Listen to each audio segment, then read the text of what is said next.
संपर्क रे मु जानी बा जानिला वाला आमे पर्यंत कई जन्म नहीं ने जाऊ जो प्रभु आदि अनादि कारण निगुण सगुण जार आदि नहीं तो अंत नहीं जे निर्गुण स्वरूप से परम ब्रह्म महाप्रभु को संपर्क रे गोटाए श्लोक कहला बेले आपण मानकर महामहोपाध्याय पठाणी सामंत बहिटेला सिद्धांत दर्पण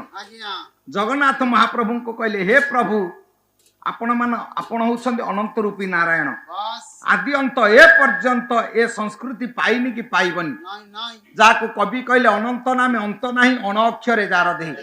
जी अनंत अरूप अव्यक्त अनाकार पूर्ण ब्रह्म जार आदि अंत किछि नाही जी अरूप कहले रूप दाहर नाही ताले से महाप्रभु को संपर्क रे कहिबा को गला बेले श्रीमद् भगवत गीता कहंती एबहि बहिर्भूतात्मा भूते भूते व्यवस्थित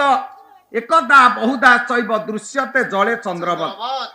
कहले एक रु अनेक सृष्टि हेला बेले आपण आकाश को जदि चाहिबे देखिबे आकाश रे गोटाए चंद्र तले 100टी पानी पात्र जदि रखी देबे देखिबे 100टी चंद्र जदि 100 हांडी आपण नष्ट करि देबे पानी पात्र नष्ट होला परे आपण आकाश को चाहिबे चाहिला परे सेई गोटिए चंद्र दृश्यमान हो